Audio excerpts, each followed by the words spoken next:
शिमला संसदीय क्षेत्र से भाजपा प्रवक्ता शैलेंद्र गुप्ता ने कांग्रेस पर तंज कसते हुए कहा कि महिलाओं से 1500 रुपए और बेरोजगारों को रोजगार के नाम पर विश्वासघात करने वाली सुक्खू सरकार के दिन पूरे हो गए हैं।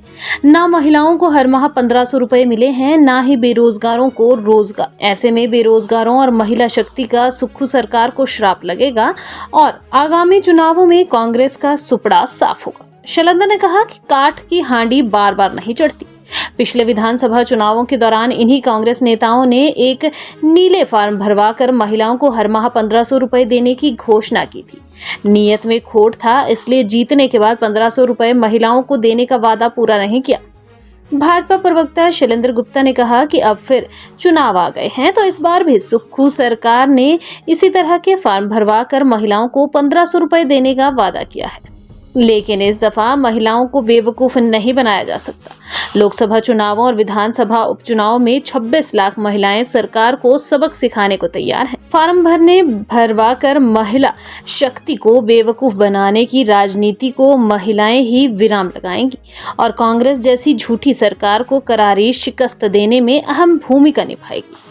युवाओं को रोजगार देने की बात करने वाली सरकार परीक्षाओं का परिणाम तक नहीं निकाल रही, वहीं रोजगार सृजन करने में सरकार नाकाम रही है। बेरोजगार भी सुक्खू की दुख वाली सरकार को सबक सिखाने के लिए तैयार बैठे हैं। 2024-25 के बजट में 1500 रुपया देने की जो बात है, उसका जो बजट का प्रावधान है वो नहीं किया और 2 दिनों के बाद ये फिर दोबारा से महिलाओं को कहा गया कि भी आप इसमें फॉर्म भरो। जब बजट के अंदर आपने प्रावधान ही नहीं किया, सिर्फ इलेक्शनों को जब नजदीक आते हैं तो आप उसमें फॉर्म भरवाने लग रहे। तो मेरा मानना है कि भी ये जो हमारी महिलाएं और कन्याएं हैं, इनका जो श्राप है इसमें सुक्खू सरकार को जरूर लगेगा। और जिस तरीके से उन्होंने हमारी माताओं बहनों को ठगा है, और खासकर ये सरकार ने वादा किया था कि हम पहली कैबिनेट में 1 लाख नौकरियों की घोषणा करेंगे। हालत में वास्तविकता ये है, जिन लोगों ने 2 साल पहले एग्जाम दिए थे उनके एग्जाम्स का रिजल्ट तक नहीं आप आज तक निकाल सके, जबकि वो धरने पे भी बैठे, उनके ऊपर लाठीचार्ज भी हुआ।